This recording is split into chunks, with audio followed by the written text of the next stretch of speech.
Энэхүү эрүүл мэндийн контентыг анх инх төрхүй жирэмсэн эмэгтэйчүүдийн сургалтын төвөөс санаачлан залуусын тань мэдхүйн 7 телевизийн хамт олонтой нэгдэн судалгаа гарган тусгай мэрэгжлийн баг бүрдүүлэн ажиллаж эхэлсэн юм. Ийхүү бид мэдээллийн хэрэгслээр дамжуулан бүртгэлээ нээлттэйгээр авч эхэлсэн юм а. Өөрөөрөө төрөх боломжтой тодорхой хугацааны болон биеийн байдал зэрэг олон шалгуур үзүүлэлтээр мэрэгжилтний баг ээжүүдээ сонгосон юм. Хувийн дугаар 36 Бат цэцэг. Хувийн дугаар 59 9 Эрдэнэ. Хувийн дугаар 25 Лама. Хувийн дугаар 7 Ням цэцэг. Хувийн дугаар 48 Солонго. Хувийн дугаар 13 Алтан зул. Харин одоо эдгээр ээжүүдтэй эрүүл мэндийн боловсрол олгох мэрэгжилтний бүлгээ танилцуулъя. Цэнцүрэн, ангаах ухааны магистр, төслийн санаачлагч, их барих эмэгтэйчүүдийн их хэмж, инх төрхий төрийн бас байгууллагын тэргүүн, би өөрөөрөө төрнө реалити шоуны багш, үндсэн шүүгч.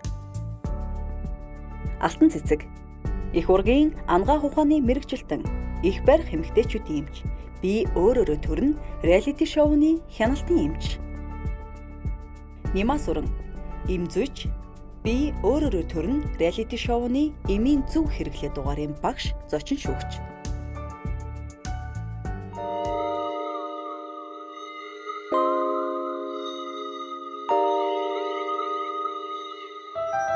Нэвтрүүлгийн ивент нэтгэгч, үйлчлүүлэгч бүрийн эрүүл мэнд, сэтгэл ханамжийн төлөө 3 гал эмнэлэг.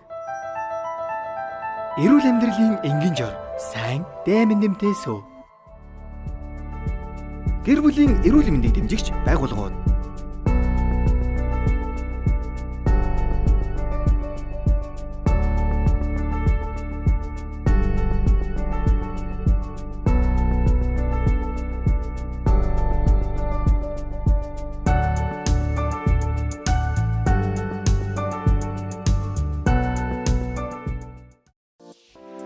Эмийн зохистой хэрэглээг ганц хоёрхан дугаараар танд ойлгуулна гэдэг маш хэцүү учраас ээжүүдтэй өдөр тутамдаа эмний хэрэглээнд хэрхэн ханддаг талаар бяцхан сорилтыг явуулсан юм а. Ингээд хамтдаа даалгавраа хүлээн авч үзцгээе. Хувийн дугаар 48 Солонго. Жирэмсэн үед ямар тохиолдолд эм хэрэглэх вэ? За ямар нэгэн эмгэг илэрсэн тохиолдолд жишээ нь одоо бөөрийн өрөвсөлтэй ч юм уу тийм тохиолдолд эмчийн зааврын дагуу эм хэрэглэх хэрэгтэй байгаа. Эмийг яг нь ерөнхийд нь л өөрөө бусдын байдлаар хэрэглэх үедээ хэрэглээл тэгээ явдаг. Тэрнээс л бүр тийм сайн бол мэдхгүй. Бөөрийн өрөвсөлтэй болоо тэр нь баталгаатай нотлогоотой одоо гэдэг онцлогдсон тохиолдолд эм уух нь бол зөв.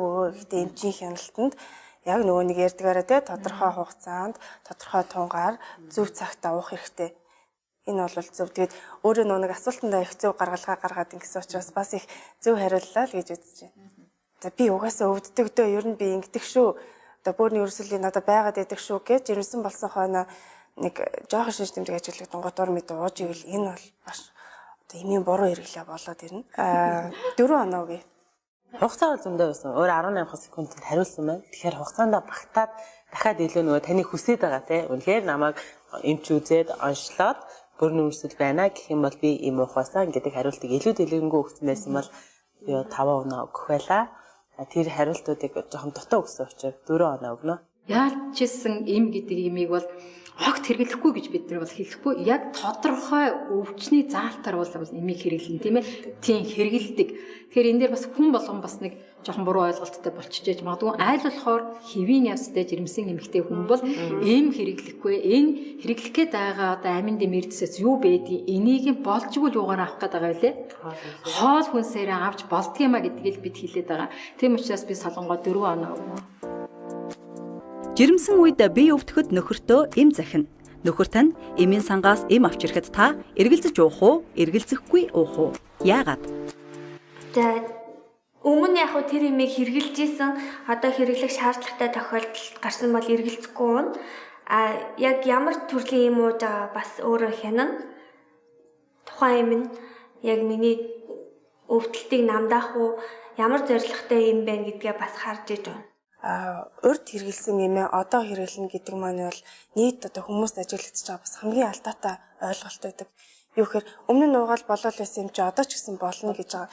Тэгэд миний саний ойлгосноор бол өмнө нь уусан юм гэдэг маань бол жирэмсэн болохоос өмнөх үед уусан юм одоо уухад зүгээр гэж хэлж байгаа юм шиг ойлгогдсон. Надад бол тэгэхээр бол жирэмсэн болохоос өмнөх физиологийн байдал юуны одоо жирэмсэн байгаа үеийн биеийн байдал хоёр шал өөр метаболизм бол явагдаж байгаа. За хоёрдугаар үгүй маа гэхэд өмнөх жирэмслэлтээр уусан юм одоогийн жирэмслэлт хоёр бол бас дахиад харьцуулах ерөөсөө ямар ч тийм нөхцөл бол болохгүй. Насны хувьд ч гэсэндээ амьдралын хэм маягийн хувьд ч гэсэндээ бас өөр болсон учраас өмнөх эмээ ер нь бол уунаа гэдэг маань хамгийн буруу алдаатай ойлголт байгаа. За гэхдээ харин нэг одоо юу гэдэг авууштай нэг асуудал нь бол авсан эмээ бол анхаарч судална юуны юм бэ яах вэ гэдгийг харна гэдэг маань бол маш сайшаалтай асуудал байлаа. Өмнө нь уужсэн эмээ уунаа гэдэг үзэл баримтлал нь бол надад бол хамгийн том алдаатай санагдсан учраас би 3 оноо өгөх шийдсэн. Зүгээр өөрийнхөө мэдлэр өмнө хэрэгжилжсэн юм а ч юм уу уучнаа. Одоо нөхөртөө нөгөө нэг өмнө хэрэгжилжсэн юм а чи энэ нэмийг авидрээ гэж зах гээд байна шүү дээ тийм. Би урд нь зүгээр тийм энэ зүгээр байсан ч одоо зүгээр юм. Тэгэхээр л энэ дээр л буруу ойлголт юм а гэж үзээд миний хувьд бас 3 оноо өгнө. Солонгогийн хувьд бол нөгөө нэг эмээ маш сайн шалгана гэж анхаарлаа хандуулж байгаа нь маш их зөв. Тэ энэ бол бас тэр болгон хүнд байгаад байдгүй бас цаан чанар шүү дээ тийм ээ. Бүгдийг ингэ шалгана гэдэг чинь энэ дээр нь бол айгүй сайн байсан. Тэгээд би солонгодоо 3 оноо өгнө. Эмийн зөв хэрэглээ гэж юу вэ? Эмийн зөв хэрэглээ болохоор яг эмчийн жорын дагуу эмчийн заасан хугацаанд тогтмол хоол ундны өмнө хэрэглэх ёстой л өмнө, хоолны дараа хэрэглэх ёстой л дараа. Тэгээ яг эмчийн заасан хугацаанд заасан тунгаар хэрэглэхийг эмчийн эмийн зөв хэрэглээ гэж бодож байна. Тэгэхгүй хэтрүүлэн юм уу, аль эсвэл тухайн өвчин намдтал уучаад орхих ч юм уу, эсвэл тун хэтрүүлэх, тун багтуулах нь бол эмийн зөв хэрэглээнд орохгүй байна. Тэгээ хоолны өмнө уух ёстой амиг дараа нь уух юм уу? Хоолны тэрийг сайн эмчийн жорын дагуу зөв хэрэглэх юм бол тэр нь бол эмчилгээ болж чадна. За асуултанд ерөнхийдөө их сайн хариулчлаа тий. За тэгээд дэглэмийн тухай ч гэсэндээ бас их зөв ярьчлаа. Хоолны өмнө үү, хойно уу гэдгээ бас нөхцөлөө бас ерөнхийдөө бол тэр тухай мэдж байна гэдэг маань өөрөө ийм ухт анхаарч уухны л гэж ойлголоо шүү дээ. Хугацаанаасаа бүр 41 секунд болж хэтэрсэн учраас ингээд шууд 1 оноо хасагдаад миний зүгээс бол 4 оноо өгнө. Ууж байгаа эмээ битгий хагасж орхиоч гэдэг имийг айгу сайн хэллээ те. Тийм учраас ерөнхийдөө их сайн байсан учраас би 5 оноо өгнө гэж бодож байна. Дамжуулаад хэлье. Өгөөч. Угсаа. Өгтөрөл ялгаж байна. Хувийн дугаар 59 9 Эрдэнэ. Жирэмсэн үед ямар тохиолдолд эм хэрэглэх вэ? Өөрт хэрэгтэй витамин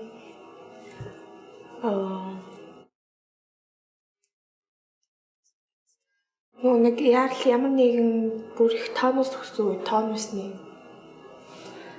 тэгээд өөр нэг юм хэрглэж болохгүй баг. Гэтэ яг тэр үедээ бол ингээд саасаа за тэгин тийм нэг юм ингээд бодсон. Тэгээд дараа гарч ирснээр за юунд хариулж байгаа гэж. 9 эрдний хувьд бол им бол уух дээр хэрэгэлзээтэй. Гэхдээ витамины тухай ярьж байна л та. Энэ дэр зүгээр яг им гэж юу вэ, витамин гэж юу вэ гэдэг дээр харьцуултаа гаргачих тий.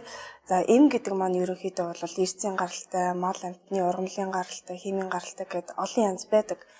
Витамин гэдэг маань бол хүнсний нэмэлт бүтээгдэхүүн гэж явдаг. Яг гэвэл хоол хүнс тэжээлээс авч чадахгүй байгаа эрдэс амин дэмүүдийг л нөхөх зорилготой ийм бүлэг нэгдлийг витамин гэж нэрлэдэг байгаа. Даалгаврын хоол хугацаанд бол мэдээж амжсан. Тэгээд мэдээл маш тутмаг байна гэж харагдаж байна л да. Маш их эргэлзэж байна те. Витамин гэж хэлж байгаа ч гэсэн яг тэр витаминаа бас юунаас авч нөхөх ёстойгоо сайн мэдэхгүй байх шиг байна. Зааврын дагуу шинжилгээ одоо тийм шинжилгээч өгөөгүй байж ич дор мэдэж уух магадлал айгу өндөр харагдаж байна. Тийм учраас миний хувьд бол 2 оноо өгнө. Жирэмсэн үед бие өвдөхөд нөхөртөө эм захина. Нөхөр тань эмийн сангаас эм авчирхэд та эргэлзэж уух уу, эргэлзэхгүй уух уу? Яагаад? Эргэлзэхгүй уна. Яг тэрийн юмдээ тохирсон л юмээ захих ба. Өвдөлтөндөө тохирсон юмээ захих. Тэгээд зохих хэмжээгээр тэгээд эмч үзээ зөвлөж байгаа юм чинь юу надад хэрэгтэй юм ил өгч авах гэж бодож байгаа. Зүгээр хэвийн физиологоор ингээд явж байгаа эв эрүүл хүн бол биш. Жирэмсэн эг гэдэг маань өөрийнхөө дотор дахиад ам бүрэлдүүлээ явж байгаа гэдэг маань бол маш том хүндэтгэх шалтгаан, том одоо нөхцөл гэсэн үг. За энэ тохиолдолд бол ямар ч үед бол эмийг дураараа авч уух нь асуудал байдаг. Жирэмсэн ихэд бол анхаарч уух нөхцөл гэж заавал байдаг. Энийг бол мэдээж одоо захиасаар эм авч байгаа хүмүүс маань бол тэр болгон дэлгэрэнгүй бас хилдэггүй. Ямар ч үзүүлж харуулах юмгүй нотлох шинж тэмдэг юм байхгүй байж өвчин хичнээн нэг одоо юу гэдэг жоргуу олох эмийг авах байсан ч гэсэндээ тэр бол аюуд нэг том эрсдэлтэй өвчин зүйл болдог л тоо. Жирэмсэн хүн уух гэж байгаа шүү, тэдэн настай хүн уух гэж байгаа шүү гэж хизээч хүмүүс нэмж бол хэлдэггүй. Ер нь бол нэг онол өхөр байна. Би өвдсөн учраас л мэдээж өөрийнхөө биеийн тохирсон эмийг загсан байлгүй дээ гэж байна. Тэгэхээр тэр хүмүүс маань өөртөө онш тавиад тий. Тийм учраас 9 эрдэндээ бас би 1 оноо өгнө. Хамгийн сайн нь үг гэж хэлнэ те, хамгийн сайн нь юу юм, хамгийн муу нь өөрөө мэдэхгүй. Тэрэн дотор хамгийн үнэтэй левел айгүй сайн гэж боддог. Тэгтэл им бол хор гэж нэрдэг шүү тийм ээ. Тун нь тааруул им, тун нь гэтэрвэл хор. Тэгэхээр та ямар ч тохиолдолд тэ имийг эргэлзэхгүйгээр хизээч ууж болохгүй. Шууд авчирсан имийг бүр хэрэгжиж болохгүй. Эмийн зөв хэрэглээ гэж юу вэ? Яг зөв хэрэглээ гэвэл эмчийн заавраа бичиж өгсөн эмийг хэрэглэх. Тэгээд яг цаг хугацаанд нь зөв зохистой уух. За энэ асуултан дээр бол яг их товчл хариуллаа л да. Гэхдээ би бол одоо энэ нэг цаг гэд нэг хэлэлтэй нэг цагт нь уух ч гэдэг юм нэг яг энэ дээр нэг хэлмээр санагдаж байна л да. Юу гэхээр энийг зохистой хэрэглэхийн тулд цагийн хэмнэл буюу нөө одоо уух цагийн хоорондын зай гэж бас юм байдаг л да. Манай хүн бол яг асуултанд яг бүрэн дүүрэн бас нэг тийм ихтгэлтэйгээр өөрийн гэсэн юугаар биш нэг уншсан юм ал нэг ярьж байгаа шиг яасан учраас 3 оноо өгнө. Яг эмчийнхаа зааврын дагуу ч юм уу тий. Яг одоо яг өгцөн өгөгдлийн дагуу өөрөө бас давхар судлаад уурна гэх юм. Нэг мэдээлэл айгуу дутмаг байгаа юм шиг санагдлаа. Өөрөө ихнээ наа тодорхойтой хэлээд мэдээд байгаа хэрнээ. Нэг л яг уухгүйгээр бас мэдэхгүй байгаа юм шиг харагдаж байна. Тийм учраас 9 эрдэндээ бол 3 оноо өгнө. Хичнээн яг зөв зөвхөстэй хэрэглээгээд байгаад яг цаг тухайны тухай яриад штеп энэ хүмүүс чинь нэг цагт нуун би өвчсөн хойно нуун энэ төргээ яриад байгаа юм шиг мөртлөөс яг хэрэглэх арган дээр очиж алдаа алддаг штеп тийм ээ саяны миний нэгдэг алдаа тэгвэл таны имийн хэдэн хувь үр дүнгүй болох вэ? Бараг 90% үр дүнгүй байна. Бараг 100% ч үр дүнгүй болох асуудал байдаг. Тийм учраас ийм юм дээр илүү их сайн анхаараарай. Тэгээд би байгаа тэгвэл өөртөө итгэлгүй байдал те одоо тэгээд бас их яг имийнхээ зөв хэрэглээг их сайн гаргаж ирээгүй учраас би энэ дээр бол 9 эрдэн дээр 3 оноо өгье гэж бодож байна. Үе яагаад ийм хайцсан гоо. Хувийн дугаар 36 Бат цэцэг. Жирэмсэн үед ямар тохиолдолд эм хэрэглэх вэ? Шаардлагатай гэсэн тохиолдолд мэдээж хэрэглэнэ. Гэтэ жирэмсэн хүн тийм хоргүй байгалийн гаралтай бүтээгдэхүүн хөвшлийн хэрэглэнэ гэж бодож байгаа. Миний бодлоор бол тэгээд уламжлалт ангаах ухааны юм хэрэглэдэгтэй юм би бол. Энэ удаагийн даалгавар ерөнхийдөө хялбархан байсан. Гэтэ яг ингээс тулаад яг секундтэй гэсэн болохоор бас яхан хэцүү юм билээ.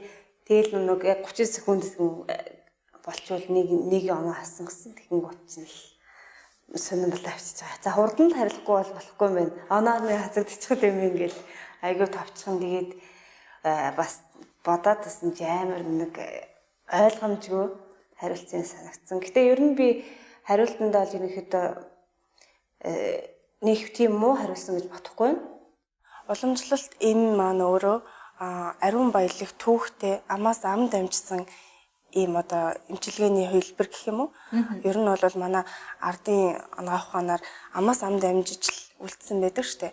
Яг орчин үеийн ангаах ухаан талаас гэх юм бол бид нар баттай одоо нотлогоонд суурилсан юм бол бүрэн дүүрэн бас нотолж амжаагүй байна л да.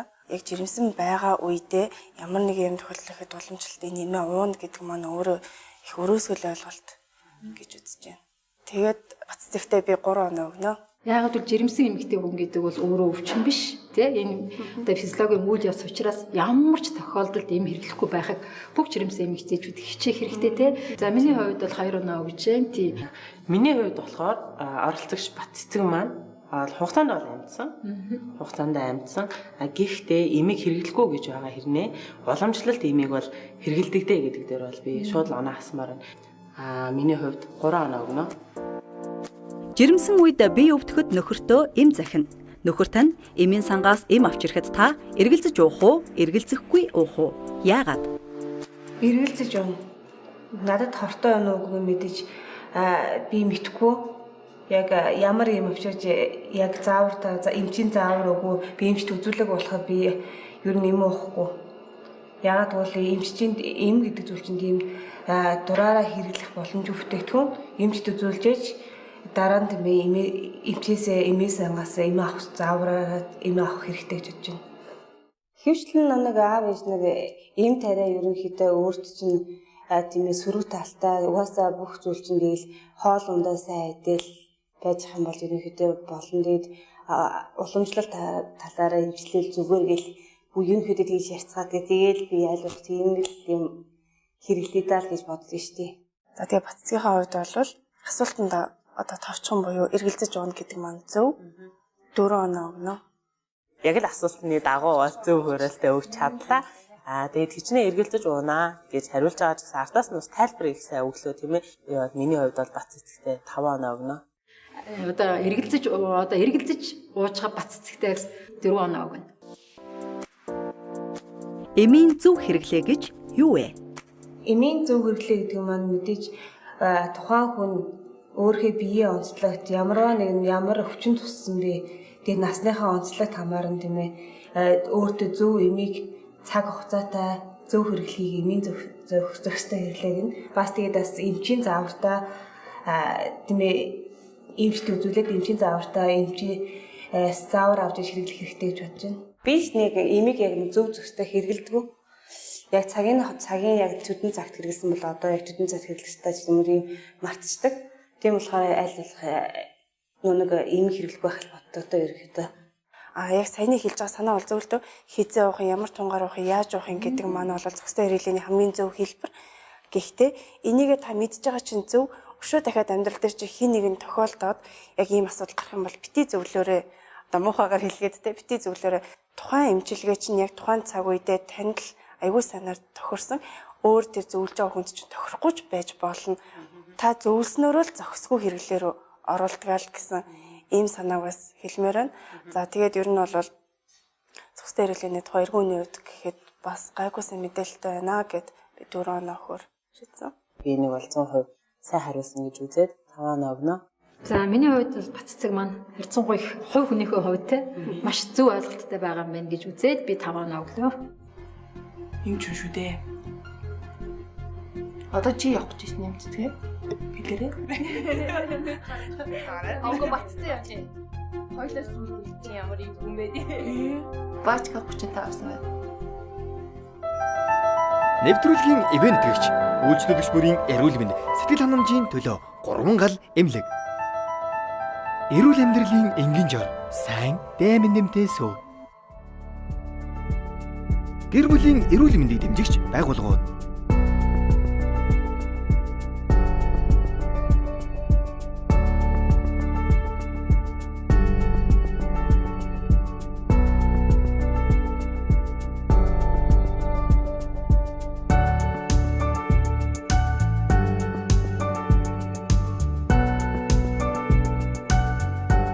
Эхний ээжүүд маань эмэн дээр инфо байр суурьтай байдаг бахан харин дараагийн ээжүүд маань хэрхэн байр суурь илэрхийлэхийг хамтдаа хүлээн авч үзцгээе. Хувийн дугаар 25 лама. Жирэмсэн үед ямар тохиолдолд эм хэрэглэх вэ? Ер нь бол эм хэрэглэх хориотой. Гэхдээ яг шаардлагатай тохиолдолд эмчийн заавраар эм хэрэглэж болно. Гэхдээ ер нь бол жирэмсний эхний 3 сард бол аль болох хэрэглэхгүй гэчих хэрэгтэй. Хэрэглэхээр бол заавал эмчид үзүүлээд эмчийн жороор жирэмсэн ихийн хэрэглэх ёстой юм хэлээ. Би одоо өчигдөр юу бод хариулсан мэдгүй. 30 секундэд хариулаарай л гэсэн. Тэгэл юу гэл нэг утгатай юм ярьсан да их харамсал шүү дээ. За ламагийн хувьд бол ерөнхийдөө асуултанд их гайгүй боломжтой хариуллаа гэж үзэж байна. Агуулгын хувьд бол их сайн ярьлаа. Эхний 3 сарыг бас онцолж хэллээ. Сайн одоо хариуллаа гэж үзэж байна. Тийм учраас би 5 оноо өгнө. Тэр юм үнэхээр эзэмсээжинд хэрэгтэй юм уу, хэрэггүй юм уу гэдгийг бас тодорхой хэмжээр мэдээлэлтэй байгаасаа л гэдэг зүйлийг хараад байгаа юм л та. Тийм учраас 4 оноо өгнө. Би ямар ч амин дэмийг уусан байсан яах хэвээр заавал шинэлгээ өгөөд тэрний үндсэн дээр дутагдaltaй байгаа юм уух хэвээр гэж үзэж байна. За тэгээ би ламаад 4 оноо өгнө. Жирэмсэн үед бие өвдөхөд нөхөртөө эм захина. Нөхөр тань эмийн сангаас эм авч ирэхэд та эргэлзэж уух уу, эргэлзэхгүй уух уу? Яагаад? Мэдээж эргэлзэж байна. Нөхрөөрөө шууд эмч хүчраас эм авчруулах нь угаасаа буруу гэж бодож байна. Эхлээд эмчэд үзүүлээд тэгээд эмчээр жор хичүүлээд хэрвээ эмчийн бичсэн жорын дагуу эмээсээ явсан бол би эргэлзэхгүй. Эмчэд очиод үзүүлчихсэн, эмч ирээ зөвлөчихсөн бол эмийн сан тэрийг яг жорынхан дагуу олгосон бол эргэлзэхгүй оноо гэж. Тэгэхээр 4 оноо өгнө. Ямар ч тохиолдолд захгүй гэд хариултлаа. Бас 4 оноо өгнө. Хамгийн гол нь яагаад гэвэл би жирэмсэн. Тэ? Би 2 хүний амнаас тээж яваа учраас би уусвал бол яг хүчил төрөгч амьсгалж байгаа юм шиг миний хүүхд рүү тэр имийн бодис очиж байгаа. Тийм учраас яах вэ гэхээр ерөөсөө эргэлзэхгүй шууд уун гэдэг асуудал нь бол миний хувьд бол буруу гэж бодчихэ. Тэгээ би хамаад 3 оноо өгнө. Эмийн зөв хэрэглээ гэж юу вэ? Эмийн тун, эмийн уух одоо тэр хугацаа яг цагтаа уух, тэгээд баталгаатай юм хэрэглэх, зөв зааврын дагуу уух, тэг эмчийн жорын дагуу уух л гэж бодож байна. Тэгэл эмийн зөв хэрэглэх чинь сургуульд хахад нөгөө заадаг гэсэн байхгүй яг тэдэн зөвийн дүрм гэл зөв хүндээ өгөх хэрэгтэй те хүнээ зөв сонгоно тэгээ зөв тунгаар өгөх хэрэгтэй хитэн миллиграмм жинд нь бодж өгөх үү тэгээд яаж зөв замаар өгөх үү тарих хэрэгтэй юм уу уух хэрэгтэй юм уу тэгээ лагаар хэрэглэх юм уу хичнээн хугацаанд яг уухтай чи антибиотик гэхэд л одоо цагийн зөв уухгүй бол таслуулдаг ч юм тэгээд аим нарийн юмнууд байдаг. Манай хүн бол асуултанд бас ерөнхийдөө бол сайн хариулсан гэж агуулгын хувьд бол сайн хариулсан гэж үзнэ. Тэгээд 4 оноо өгнө. Тодорхойлолтой бол яг л бас зөв хэллээ. Нэг авштай юм нэг баталгаатай. Нэгээс баталгаатай гэж юмнууд байхад те баталгаатай гэж өөрөө хэлж байгаа учраас тэр юмдээ бол тийм имийг уунаа зөв тунгаар нь зөв цагтаа гэж хэлсэн учраас бол хамаадаа бол би шууд 5 оноо өгнө. Хэдийгээр оновчтой зөв хариулсан ч гэсэн яг миний сэтгэл санаад бүрэн дүүрэн нийцгээр бүрэн хариултыг өгч чадаагүй учраас би 4 оноо өглөө. Яврихгүй байна. Одоо бит хоёрын нэг юм гацсан уу? Одоо би хамаа. Шинжилээ. Хувийн дугаар 7 ням цэцэг. Жирэмсэн үед ямар тохиолдолд эм хэрэглэх вэ? За юу авах вэ? Эмчийн жортоогоор л ямар ч хэсэг хэрэглэнэ. Тэгээд эмийг бол дур мэдэж ямар нэгэн жоргоогоор аптекаас авч хэрэглэх бол ерөөсөө их болон урагт айгу эрсдэл авчруулж яана гэсэн үг бах. Тэгээд ямар тохиолдол гэхээр би ямар ч хэсэг хэрвээ өвдлөө гэхэд би юугаар 103 руу залгаад ч юм уу те асуух. Ингээд асуултууд нь аюу энгийн юм шиг нэ бас л яг ингээ хариулах гэхээр яг нэг тийм оновчтой юу олдохгүй оновчтой яг хариулт нь олдохгүй байсан. Тэгэхээр жоо мэдлэг хомслээсэн юм шиг. Ямар ч тохиолдолд ийм уухгүй гэдгийг илэрхийллээ. За бас дээрэс нь хэрвээ асуудал гарвал 103 дуудана гэдэг маань бол мэргэжлийн байгууллагыг дуудаж тусламж эсэж гинэ гэдэг маань бол их зөв хариуллаа л гэж үзлээ. За 5 оноо өгнө. Ямар нэгэн онцгой тохиолдол гарсан үед бол 103 дуудана гэж хариулсан учраас нэмцэтгэхдээ 5 оноо өгнө. Жирэмсэн үед бие өвдөхөд нөхөртөө эм захина. Нөхөр тань эмийн сангаас эм авч ирэхэд та эргэлзэж уух уу, эргэлзэхгүй уух уу? Яагаад? Жирэмсүүд миний бие өвдөхөд би мэдээж нөгөө жирэмсэн үедээ хяналтанд байгаа юм чи миний бие яг ямар зовиртой байгаа гэдгийг мэдэх бах. Тэгээд мэдээд хяналтынхаа эмчтэй ярилцсан л байж таарах бах. Тэгээд хяналтын маань эмч за энэ тохиолдолд за би зовируудаа хяналтынхаа эмчид байнга ингээ хэлээ явдаг. За тэгээд тэр тохиолдолд хяналтын маань эмч одоо эмийн жор бичиж өгдөг. Тэр жорын дагуу авчирсан эмийг болвол айлтгүйгээр уучна. Тэрнээс өөрөө бас дор мэдэж ер нь бол тэгж хүүхдэд эрсдэл учруулахгүй.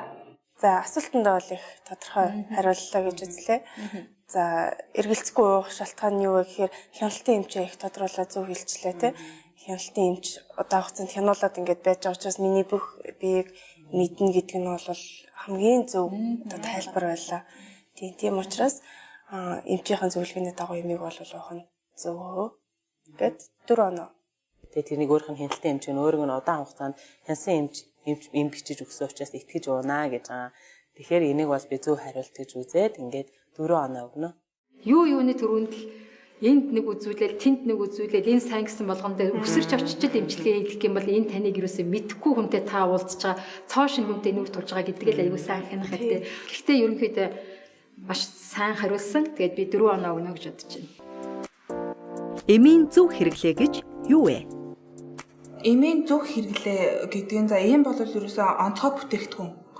За тэгэхээр эмийн зөв зохистой хэрэглээ гэдэг нь юу л ах тухайн хүний нас болон биеийн онцлог за ямархуу өвчний шинж тэмдэгтэн тохируулан за тодорхой тунгаар ер нь тодорхой яг нэг урт богино хугацааны яг тийм жороор л болгогдож иж л зөв зохистой байх та. Зохисгүй хэрэглээний аюу эрсдэлтэй болох. 30 секунд хийж амар бага хугацаа тэгээд юу юм бэ? Бодох хугацаа ерөөс байхгүй. За шууд л үгээ хэлүүлээл хэлэх юм ааш. Юу нэ шууд хариулахгүй бол ийм ууж хэрэглэж байгаа тохиолдолд горим дэглэм нөхцлөө аягүй сайн бас яаж явах хэрэгтэй. Өглөө өлөн илгэн дээр уух юмнууд байдаг. Одоо хотод нийт юм уу янз бүрийн тийм эмчилгээний залтаар байхад огт өлөн ууж болдоггүй. Заавал юм идчихэж тэр тусмаа бүр уурглаг махан хоол идчихэж уудаг юм гэж бас байдаг. Тэгэхээр ийм болгоныг маш сайн анхаарч заалт болгоныг түрүүний нөө хилдгээр хайр цэн дотор байгаа тэр нөө мэдээлэлд аягүй сайн танилцаад тэгжиж эмээ уух юм бол бас яг зохистой хэрэглээ болно. Одоо нэг нийт оролцогч нарын маань хариулаад байгаа бол санаа нь бол зөвч гэсэн тий бас дахиад нөхцлүүд нь ингээд дутуу бас болж юм л доо. Яг гэвэл тийм байж болно. Им хэрэглээтэй холбоотой энэ асуудлууд ч бас дахиад зохистой хэрэглээр өгөө ордог учраас энийг аягүй сайн анхаарах хэрэгтэй байдаг. За тэгээд би бас 4 оноо өгнө. Тэгээ энэ дээр хүртэл онцгой гэдэг үгийг онцолж хэлсэн учраас энэ хүн маань ерөн бол имийг бас хамаагүй ерөн бол уугаад байх хүн биш юм шиг санагдлаа. Тэгээд мэдээж тодорхойлтойхоо хувьд бол бас зөв хариуллаа гэж үзээд 5 оноо өгнө. Одоо хин чилээгүй тэр онцгой гэдэг тодорхойлж хэлснээр хамгийн одоо мундаг найсан тий. Тэгээ ерөнхийдөө яг ингэж хэлж байгаа хүн гэдэг маань ясуу цаашдаа өөрийнхөө амьдралд бас маш хянуур хянах болов уу гэж бодож чинь тий. Тий өөртөө маш их анхааралтай хүүхдтэй ч гэсэн одоо гэр бүлийнхэнтэй ч гэсэн яг ийм байдлаар харьцах болов гэсэн бодол надад санагдчихэж штэ. Тийм учраас би 5 оноо өгнө. 0-оор авчих авсан юм шүү. 0-оор авах юм шүү. Яв зүг авсан юм шүү. Яра go. Явж юу? Явбэ.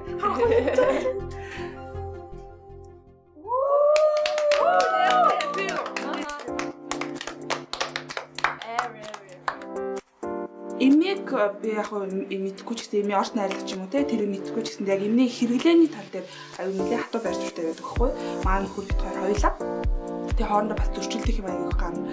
Ялангуяа бүр хүүхдтэй баснаас хойш бүр аюу их эмний яг хэрэглээний зөв зохистой хэрэглээний тал дээр бол амар их судалгаа хийж хийсээ хүүхдтэй баснаас хойш бүр. Тэгээ болохоор тэр нь л гайг байх гэж бодсон. Нэвтрүүлгийн ивент гэгч үйлчлүүлэгч бүрийн эрүүл мэнд сэтгэл ханамжийн төлөө 3 гал эмнэлэг. Эрүүл амьдралын энгийн жор сайн дайман нэмтэй сөв. Гэр бүлийн эрүүл мэндийг дэмжигч байгууллагууд.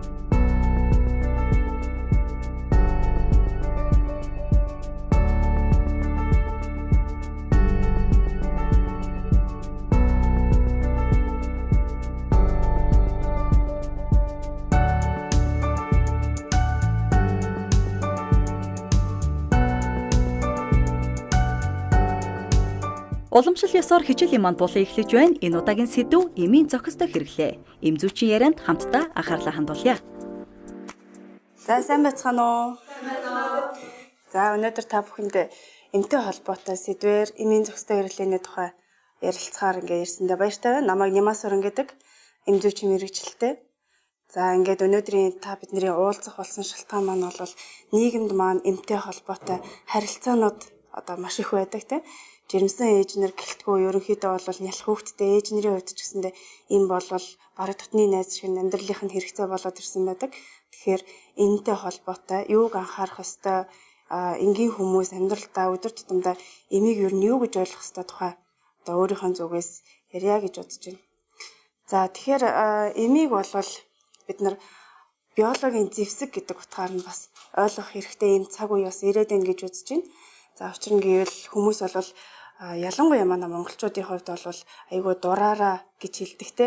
Эмийг бол ерөнхийдөө өөрсөндөө онш тавьчих гад байдаг. Болж өгвөл эмийн сангаас очиод зүгээр шинж тэмдэгтээ таарсан эмчилгээ хийчих гээд байдаг. Энэ бол уг эмийн одоо юу гэдэг өвчнөдөө хийж байгаа эмчилгээ биш. Ерөөсөө шинж тэмдэгээ дарах ийм явдлууд бол сүүлийн үед айгүй их ажиглагдчихж байгаа.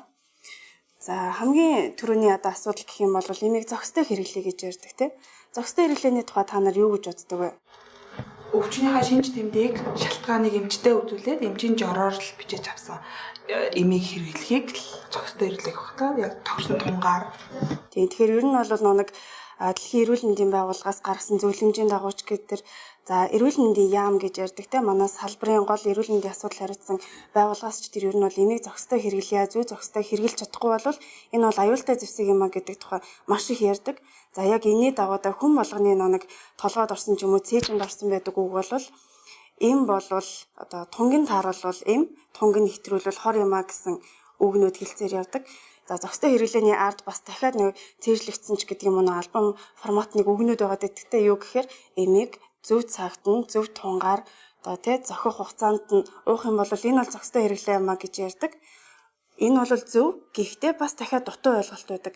Юу байдаг гэхээр эмийг яаж хэрэглэх юм, хэдийд хэрэглэх юм, юугаар даруулж уух юм, юутай анхаарч уух юм гэдэг маань хүртэл зохистой хэрэглээний дэглэмд ордог.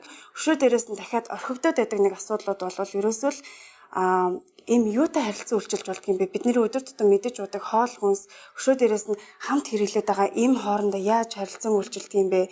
Эмийг ер нь тэ мартаж явж байгаад гинт одоо эмээ уух хэвээр цаг болцсон байж тээ гэж хэлээд юу таарснараа даруулж уух хэвээр юм уу? Шүлсээрээ даруулах юм уу?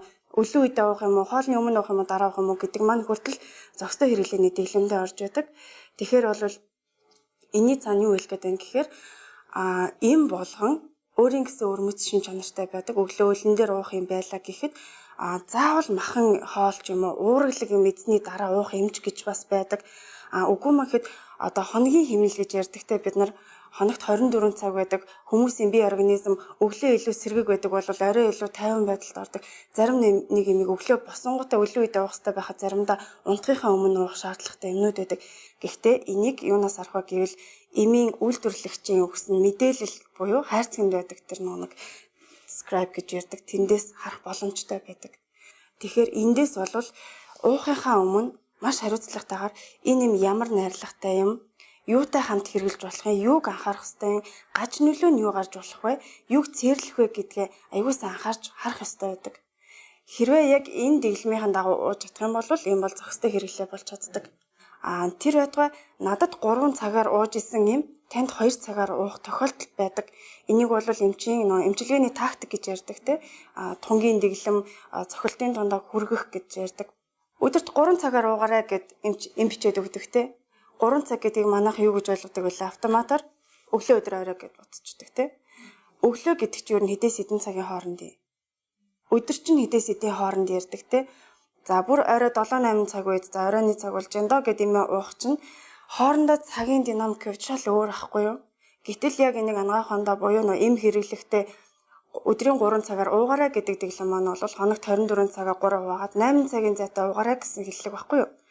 Эм уухта юугаар ч хамаагүй буюу одоо нэг эмээ ууха мартсан байж та одоо нэг газ сансан дээр эмээ уучих гээд гарт ойрхон юу байна цай, жуус, ундаа тэ юу байна тэр болгоноороо даруулдаг. Зарим тохиолдолд бүр усгүйгээр ч зүгээр залхичих тохиолдлууд гардаг. Тэрийг анзаарагддаг. Тэгэхээр аль болох усаар даруулж явах хэрэгтэй. Өшөө дээрээс нь эмийн компаниуд бас маш их судалгаа юу хийдэг учраас хүмүүсийн эм хэрэглээтэй холбоотой буруу зуршлуудыг анхаарад сүүлийн жилүүдэд бас шууд аманд уусгадаг хэлбэрээр бас хийж юм л да. Ходоодны, гидсний янз бүрийн орчнууд байдаг. Тэр болгонд задрах одоо нөхцөл орчин нөхцөл гэж байдаг. Тэндээ задарж ингэж зарцуулагдаж явсараа цусны урсгалд орсныхаа дараа цусаар эргэлдэж бай эрхтэн буюу яг өвдөд байгаа тухайн газараа яг нэг ойролцоогоор тэдэн миллиграм орчиндоо гэр тооцоолсон байсан эд маань хэрвээ бид нэр зажлаад хэрэглэх юм эсвэл капслаас нь гараад хэрэглэх юм бол ямар ч үр дүн өгүүлгүйгээр өмнөх нөө ходоодны болон гидсний орчинд аль хэдийн зарцуулагтаад бай эрхтэнд юу ч орж ирэхгүй байх тохиолдол байдаг. Энэ болгон ч бас эмийн зохисгүй хэрэглээнд ингээ ороод ирдэг. Тэр эмийг ууж явах явцад би ямар хүнсний бүтээгдэхүүн хамт хэрэглэж болохгүй вэ гэдгээ бас их харах хэрэгтэй байдаг. Яагаад гэвэл одоо антибиотик дээр ч гэх юм уу одоо тетрациклиний бүлгийн антибиотикууд гэж байдаг. Тэднийг хэрвээ сүү цагаан эдэтэй хамт хэрэглэх юм бол шүд хөхрөх асуудал байдаг те. Шүдний паалан гэмтэх асуудал байдаг гэдэг ч юм уу. Зарим нэг имийг одоо жишээлбэл жүүсээр даруулаад цитрусийн төрлийн буюу одоо нэг оранж гэж ярьдаг ш бидний вирусууд одоо жүүрчүүд байдаг. Тэрүүгээр уух юм бол тухайн имийн үйлдэл нь 5-10 дахин хүчтэй болох юм тохиолдлууд бас байдаг. Тийм имүүд байдаг. Хэрвээ тийм бол бидний хүсээгүй үр дүн буюу нөгөө нэг эмийн эмчилгээний тунгаасаа бүр хэтрээд хордлогын тунлуу шилжих ийм асуудал гардаг. За одоо сүүлийн жилүүдэд антибиотик айгүй их дураар хэрэглээд байгаа учраас би антибиотикийн жишээг ер нь авахыг хүссэн. Яг гэвэл хамгийн зохисгүй хэрэглээ бол тэнд явагдаж байгаа. За ингээд Английн эрдэмтэн одоо нэг бактериологч буюу судлаач 1940-ад онд бол анх пенициллин гэдэг антибиотик гаргаж авсан. Пенициллин маань бол пеницилл гэдэг мөөгнөөс гаргаж авсан гэдэг. Гарал үүслийн хувьд бол мөөгнөөс гаргаж авсан байдаг учраас бид нар бактерийг антибиотикийг хэтрүүлэн хэрэглэх юм уу эсвэл нэг замбраагүй хэрэглэх юм бол мөөгөн цэцэг чинь бас тийм шалтгаантай.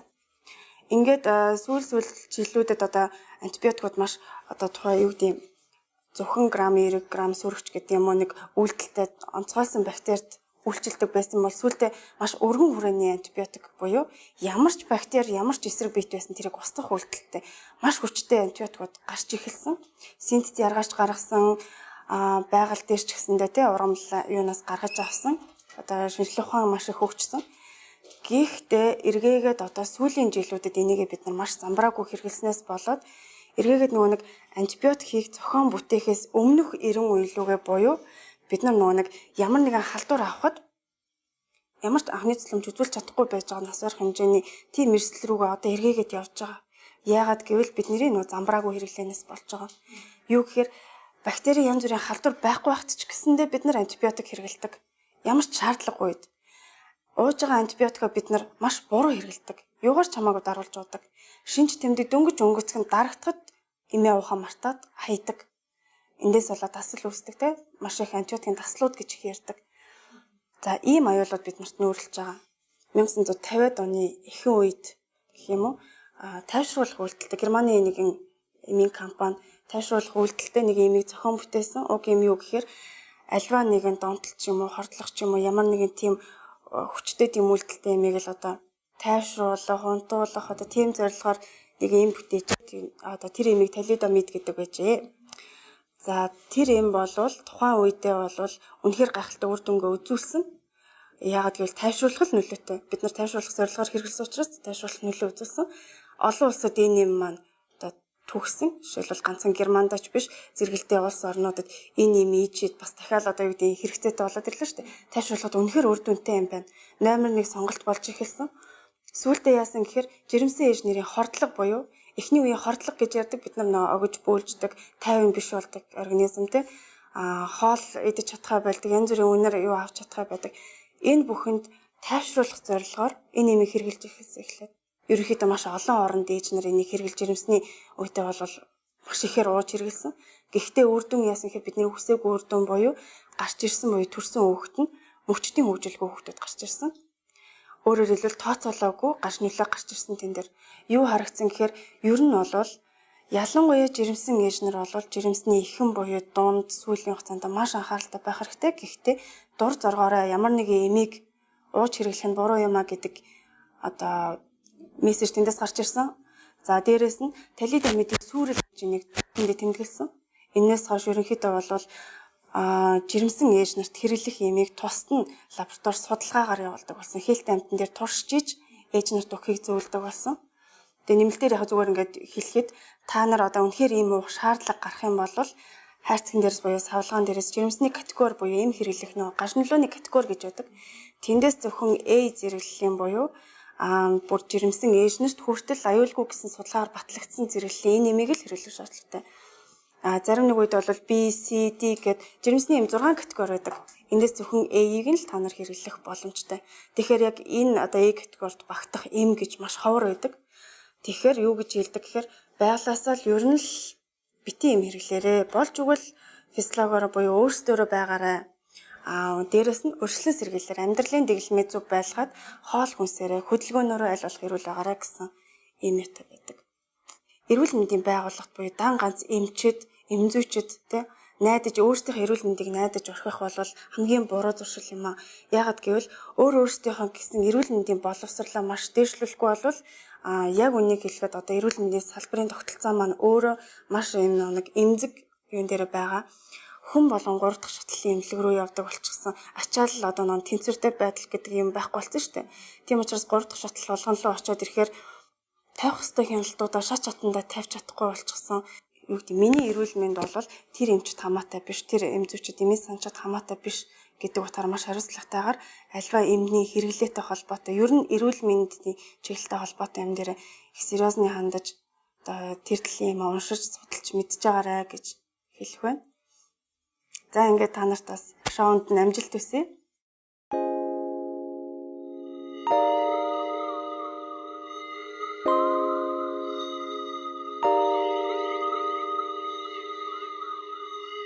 Сайн байцгаана уу? Энэ удаагийн ялагч 7 дугаартай ням цэцэгтэй баяр хүргэе. За, та бүгдээрээ сайн байцгаана уу? За, дэмжин оролцож байгаа ээжийнхэн сэтгэлдлийг сонсъё. За, би өөрөөрөө төрнө реалити шоунд оролцож байгаа охиндоо их баярлалаа. Тэгээ манай охин болоод эмийн зөв хэрэглээс хэлэх даалгаварт амжилттай оролцож 1-р байранд орсон юм байна те. Энд нь талархаж байна.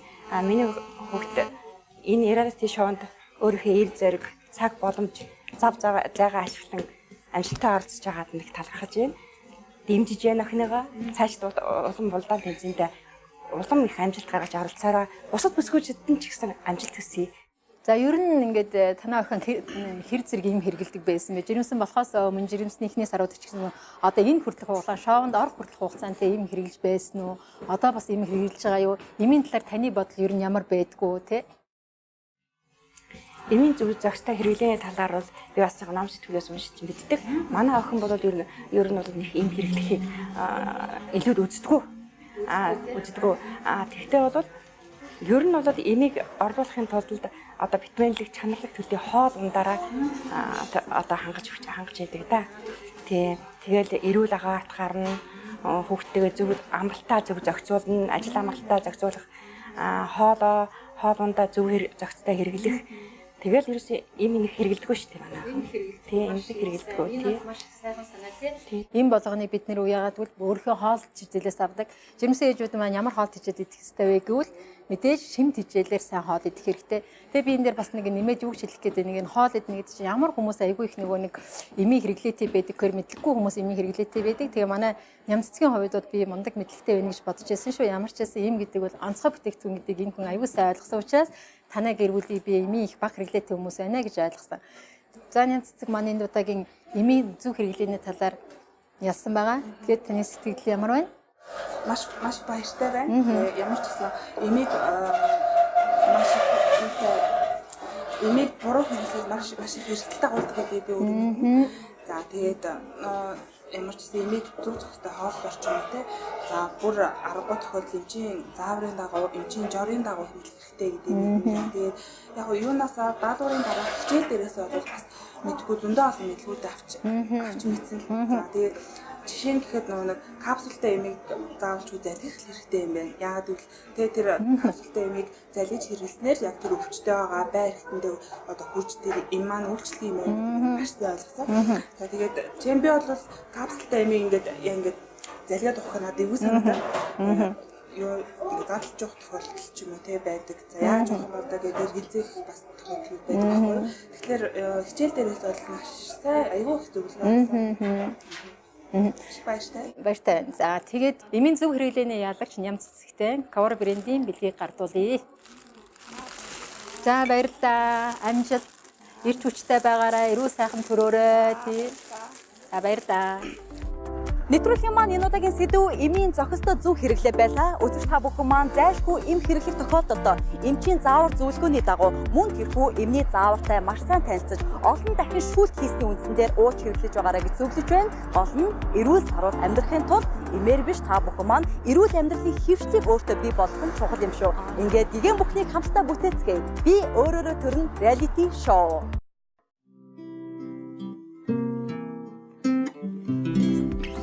Одоо та нар аав нарын хувьд нөхрүүдийн хувьд юу анхаарах ёстойгоор энэ ээж болох гэж байгаа улсыг энэ ээжийг сэтгэл тайван байлгахад нөхөр таны гол.